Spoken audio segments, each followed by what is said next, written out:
오늘 말씀 가운데서 하나님의 성령의 감동을 받아서 하나님을 찬양하고 가치 있는 인생을 살아가는 귀하고 복된 여러분들이 되시기를 축복합니다. 할렐루야. 우리가 이제 현재 세계 인구 중에 이제 3억 5천 명이 걸려있는 질병이 있습니다. 일생을 살아가는 동안에 여성은 4명 중에는 1명, 4명 중에 1명, 그 굉장히 많네요. 25%인데 4명 중에 1명이고 남성은 8명 중에 1명이 걸릴 가능성이 있는 질병이 있는데 세계보건기구에서 인류에게 가장 심각한 질병이 될 것이다 이렇게 전망하고 있습니다. 그리고 장차 2번째로 높아지는 사망의 원인이 될 것이다 이렇게 말한 질병이 있는데 그것이 바로 우울증입니다. 우울증이라는 것이 도대체 무엇이냐? 우리 현대인들은 대부분 우울하게 살아갑니다. 이 우울하다. 이 우울한 감정은 일상생활에서 이제 흔히 느껴지는 것인데 우울증이라고 하는 것을 한마디로 정의하면은 슬픈 감정이 기분상의 문제를 넘어서 개인 생활이나 사회 생활에 영향을 주는 상태를 말하는 것입니다. 야, 슬프다. 슬프다. 이런 자기 혼자만의 이런 감정을 가지고 있으면 되는데 그게 오버가 된다는 거죠. 일종의 기분이 오버가 돼서 생활하는데 내가 개인 생활을 하거나 사회 생활을 하는데 지장을 준다는 말이에요. 우울한 감정이다. 이게 뭐냐면 슬프거나 울적하거나 침울한 감정을 말합니다. 우울증은 감정적인 침체 상태가 지속이 돼서 스스로 회복할 수 없는 상태를 말하는 것인데 우울한 기분에 빠져서 의욕이 상실되면은 이제 무능감을 느끼고 고립감이라든가 허무감이라든가 더 나아가서는 이제 사회적으로 문제가 되는 자살 충동 같은 이런 마음에 사로잡히는 상태를 말하는 것이 우울한 감정이다라고 하는 것입니다. 그래서 이제 정신의학에서는 이제 9가지 증상 중에서 증상을 이제 9가지로 분류를 했는데 9가지 증상 중에서 5가지 이상이 2주 이상 지속이 된다. 그러면 그것을 이제 가리켜서 우울증이라고 정의하고 있습니다. 여러분 한번 잘 들어보세요. 이 9가지 중에 여러분들이 몇 가지가 속하는지 이 9가지 증상 중에서 5가지 이상이 2주 이상 지속이 된다. 그럼 이게 우울증이라는 거예요. 한번 제가 말할 때 한번 체크를 해보시기 바랍니다. 우울감의 지속, 흥미나 즐거움의 저하, 식욕과 체중의 감소나 증가, 불면이나 수면 과다, 마음의 초조함과 행동의 둔화, 피곤함과 기력 상실, 가치감 상실과 죄책감, 사고력과 집중력의 저하, 자살 생각과 충동, 9가지죠. 이 9가지 증상 중에서 5가지 이상이 2주 이상 지속이 된다. 그러면 이제 우울증에 걸렸다는 거죠. 이 우울한 감정 자체가 나쁜 건 아닙니다. 하나님이 주신 감정인데 이 우울하다는 것도 하나님이 주신 우리 인생에 필요한 감정인데 슬퍼할 때 슬퍼하지 못하는 것도 이거 문제죠. 이게 울어야 할 때 울지 못하는 거. 자기 부모가 돌아가셨는데 슬퍼하지도 않고 울지도 않는다. 이게 감정이 메마른 것입니다. 우울한 감정도 잘 활용하면 유익한 감정이 될 수 있다라고 하는 것입니다. 몸이 아파보지 않은 사람은 아픈 사람의 그 마음을 이해해 보지 못해요. 정말 가난해서 돈이 손에 한 푼도 없다. 남들은 저기 롯데호텔 뷔페 같은 데 가서 맛있는 거 사 먹을 때 나는 서울 남대문 뒷골목 같은 데 가서 막국수 하나 사 먹기도 힘들다. 이렇게 가난해져 보지 않으면 가난한 사람의 고통을 이해하지 못한다라고 하는 것입니다. 비즈니스 하다가 실패했다. 승승장구만 한다. 인생에서 좋은 일만 있었던 사람은 실패와 좌절의 의미를 이해를 못해요. 아무리 설명을 해도. 우리가 이제 주일 예배 드릴 때 보면은 왜 꼭 그 교회 맨 뒷자리에 앉는 사람 있죠? 왜 저 사람은 왜 뒤에 앉나? 그 안내위원은 또 안내를 해요. 맨 앞으로 가세요. 앞으로 가셔야 은혜를 받습니다. 그 앞쪽에 있는 사람은 뒤를 쳐다보면서 저 사람은 왜 저래? 왜 맨 뒤에 앉아있나? 그런데 이제 어느 날 자기가 우울해져서 우울한 감정으로 뒤에 앉아보면 그때야 비로소 그때 그 사람이 왜 그랬을까 이 마음이 이해가 된다는 거예요. 사람 마음이 우울했을 때 이 우울한 사람이 공감되고 이해된다. 그때야 비로소 그 사람을 위로하고 살릴 수 있다라고 하는 것입니다. 무엇보다도 이 영적인 우울은 하나님을 이해하는 계기가 된다라고 하는 것입니다. 시편 119편 71절로 72절 시편을 통해서 보면 이 다윗이 범죄에서 표현할 수 없는 고통을 당하고 아들에게 처절한 배반을 당하는 고통 속에서 비로소 하나님을 이해하게 된다. 하나님의 말씀의 진정한 의미를 비로소 알게 된다라고 성경은 말하고 있습니다. 욥기서 23편 23장 8절로 12절에 보면은 욥은 하루아침에 재산과 집과 자녀를 잃고 자신은 병이 들게 되고 아내와 친구들은 자기를 욕하고 정죄하는 말할 수 없는 고통 중에서 하나님을 알게 되고 하나님의 뜻을 알게 되고 하나님의 말씀을 알게 되었다. 이렇게 성경은 말하고 있습니다. 신약성경 사도행전 14장 22절에 보면은 이 사도 바울이 다른 사도들에 대한 콤플렉스로 갈등을 일으키게 되는데 또 다른 사역자들의 배반으로 인해서 결별의 아픔을 겪고 이 말할 수 없는 환난을 당하고 나서야 말할 수 없는 고통을 당하고 나서야 비로소 하나님의 위로를 알게 되었다. 이렇게 성경은 말하고 있습니다.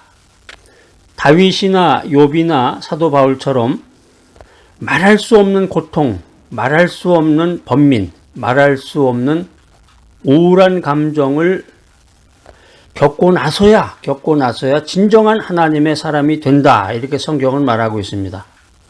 그러니까 이 영적인 우울이라든가 침체라든가 이 번민을 경험해 보지 않으면 그것을 도무지 알 수가 없는 거예요. 아무리 말로 설명을 해도 이해가 되지 않는다. 그러니까 영적으로 우울해 본 사람이 하나님을 진정으로 알게 되고 말씀을 진정으로 깨닫게 되고 그때야 비로소 진정한 주님의 사역자로 거듭나는 것이다 라고 하는 것입니다. 우울증은 어떤 특성을 가지느냐. 첫 번째는 이제 신체적인 장애가 오죠. 우울증에 걸리면 이제 거식증이라든가 폭식증, 불면증이라든가 만성 피로, 이런 신체 장애가 일어나기도 하고 정신적인 장애가 오기도 합니다. 그래서 이제 사람을 피하게 되죠. 그 다음에 이제 영적인 장애가 오는데 신앙에 대한 회의라든가, 환멸을 갖게 됩니다. 사람이 죽고 싶다고 해서 죽는 건 아닌 것 같아요. 어떤 사람이 자살을 하려고 약국을 찾아갔는데 예전에는 이제 쥐약 먹고 죽는 경우가 많았죠. 그러니까 쥐약을 먹고 죽으려고 비장한 각오로 약국 문을 열고 주르르 들어가서 약사에게 말합니다. 쥐약 주세요. 그랬더니 약사가 하는 말이 끈끈이로 드릴까요? 약으로 드릴까요? 그러더래요. 그 말을 듣고서 자살을 결심했던 사람이 자신도 모르게 웃음이 나와가지고 자살을 포기했다고 합니다. 우울증의 원인이 뭐냐? 우울증이라고 하는 것은 그 여러 가지 원인이 있는데 육체적인 원인도 있고 심리적인 원인도 있고 영적인 원인도 있습니다. 정신분석학에 보면은 그 우울증에 걸린 사람은 중추신경계에서 이 세로토닌이나 노르에피네프린 같은 이 생화학 물질이 감소가 되면서 우울증이 생긴다 이렇게 말하고 있습니다. 어떤 전문가는 이제 엔돌핀이 감소가 되고 아드레날린이 많이 분비가 되기 때문에 우울증에 걸린다 이렇게 말하기도 합니다. 우울증에 걸리는 이유는 또 뭐냐? 두 번째는 기질과 성격 때문이다 이렇게 말하고 있는데 사랑하는 사람을 잃어버렸을 때 슬픔과 함께 분노가 생기고 자신이 잘못했기 때문에 그 관계가 끊어졌다라고 생각해서 그 생각에서 벗어나지 못하는 경우가 있습니다. 또 심한 컴플렉스 문제를 안고 있는 사람도 자신에 대한 분노라든가 부정, 회의적인 감정을 가지고 우울하게 됩니다. 우울증의 원인 세 번째는 환경입니다. 살아가면서 대인관계에 어려움을 겪는다든가 경제적인 문제 같은 것이 지속이 되면은 우울증에 걸릴 가능성이 심해지게 되는 거죠. 우울증의 원인 네 번째로는 영적 성숙의 정체입니다. 우리가 영적으로 심령의 만족이 없을 때 우울증에 걸리게 된다라고 하는 거죠. 이 신앙생활에서 아주 중요한 건데 보여지는 신앙과 진짜 신앙의 갭이 커서 괴리감을 느낄 때 환멸을 느끼고 영적으로 고립되게 됩니다.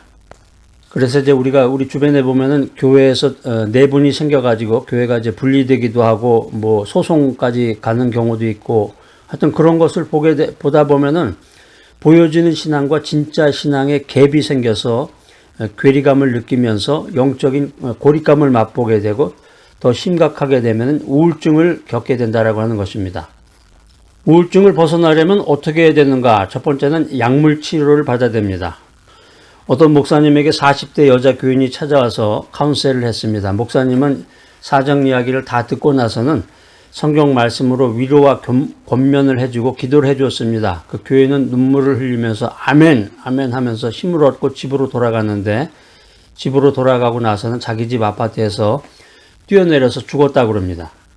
여기서 말하는 이야기의 그 교훈은 병원의 약물 치료가 중요하다는 거죠.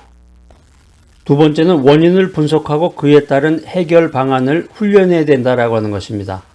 자꾸 사람을 기피한다, 사람 만나기를 두려워한다, 이런 대인관계에서의 문제가 생긴다 그러면은 대인관계에서의 그 소통 기능을, 의사소통 기술을 증진시켜 나가야 된다. 그래서 인간관계를 학습해 나가는 것이 필요하다라고 하는 것입니다. 세 번째는 긍정적인 습관을 길러야 됩니다. 긍정, 절대 긍정, 초긍정, 긍정, 절대 긍정, 초긍정, 이런 긍정적인 마인드, 긍정적인 습관을 기르면서 살아가는 것이 나이가 들면서 점점 더 중요성을 갖게 되는데, 이 습관이라고 하는 것이 사람의 운명까지 바꾼다라는 것을 우리가 기억해야 되겠습니다. 그래서 우리가 살아가면서 유머라든가 위트를 많이 사용해야 되는데, 재밌는 얘기도 좀 많이 하고 웃으면서 사는 것이 좋을 것 같아요. 심각하게 표정 지으면서 그럴 것이 아니라 사람 만나면 웃고 식사하면서도 좋은 이야기 나누고.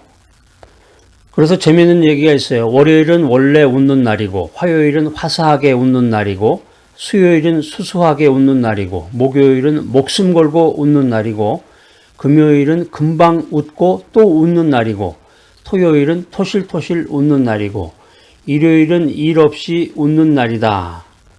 참 재미있는 말이네요. 세상 만사를 심각하게 생각하지 말고 모든 것을 긍정적으로 생각해야 돼. 문제가 생겼을 때 그 문제를 긍정 마인드를 가지고 긍정적으로 좋은 결과를 만들어내야 되는데, 문제가 생기면 문제가 생기면은 모든 것을 망치는 사람이 있죠. 긍정적인 생각을 해라. 긍정적인 말을 해라. 긍정적인 평가를 하는 연습을 해나가야 되겠습니다. 우리 믿음의 사람들에게는 데살로니가전서 5장 18절에 나오는 말씀처럼 감사해야 돼. 감사는 생각을 평안하게 만들 뿐만 아니라 우리 인생에 행복을 가져다 준다. 이런 깨달음이 있어야 되겠습니다. 우울증을 벗어나는 방법, 첫 번째는 뭐라 그랬어요? 약물 치료해야 된다고 그랬죠. 무조건 성경 보고 기도를 해야 되겠지만 그것만 해서는 안 되고 전문가에게 찾아가서 약물 치료를 받아라. 두 번째는 원인을 분석하고 그에 따른 해결 방안을 훈련해 나가야 된다. 세 번째는 긍정적인 습관을 길러라. 그 다음에 네 번째는 하나님께 나가야 된다라고 하는 것입니다. 우리가 인생 살다 보면은 어떤 원인이 됐던지 간에 슬픔이 찾아오게 됩니다. 자주 슬퍼하고 또 우울한 감정이 들기도 하는데, 아침에 일어나면 왠지 기분이 부듯하면서 비가 오면 우울해지기도 하죠. 비 오면 우울한 감정을 느끼는 사람도 있다고 그러는데, 우리가 인생 살아가면서 돈이라든가 건강이라든가 인간관계라든가 또 신앙생활이라든가 이런 것으로 인해서 어떤 문제가 생겼을 때 마음이 침울해지고 원망하게 되고 분노하게 되고, 공중의 권세 잡은 악한 영이 자꾸 우리 인생을 실패로 이끌어가는 거예요. 자, 그런데 여기서 나는 실패했지만 하나님은 실패하지 않았다. 나는 포기했지만 하나님은 포기하지 않으신다. 이 사실을 명심하시고 여러분 인생에서 실패해서 성공으로 또 포기하지 말고 문제를 해결해 나가는 여러분들이 되시기를 바랍니다. 특별히 마음의 어려움으로 인해서 고통을 받으시는 여러분들, 하나님은 치료하는 여호와시다. 출애굽기 15장 26절 말씀, 하나님은 치료하는 여호와 하나님이시다. 이 말씀을 명심하시기 바랍니다. 말라기서 4장 2절 말씀, 하나님은 치료하는 광선을 나에게 바라신다. 하나님은 오늘도 하늘문을 여시고 부족하고 깨달음이 없는 어리석은 나에게 치료하는 광선을 발하신다. 이 사실을 믿으시기 바랍니다. 믿으시기 바랍니다. 구약성경 이사야서 61장 3절 말씀입니다. 무릇 시온에서 슬퍼하는 자에게 화관을 주어 그 죄를 대신하며 희락의 기름으로 그 슬픔을 대신하며 찬송의 옷으로 그 슬픔을 대신하시고 그들로 의의 나무 곧 여호와의 심으신 바 그 영광을 나타낼 자라 일컬음을 얻게 하려 하심이니라. 아멘. 자, 오늘 이 귀한 메시지 들으신 여러분들, 하나님은 슬퍼하는 자에게, 슬퍼하는 나에게 죄를 대신하여 화관을 주시는 분이시로구나. 슬퍼하는 나에게 슬픔을 대신하여 희락을 주시고, 근심하는 나에게 근심을 대신하여 찬송을 줘서 영광을 나타내기를 원하시는 분이시로구나. 이 사실을 믿고 하나님께 영광을 돌리는 귀하고 복된 여러분 모두가 되시기를 간절히 기대합니다.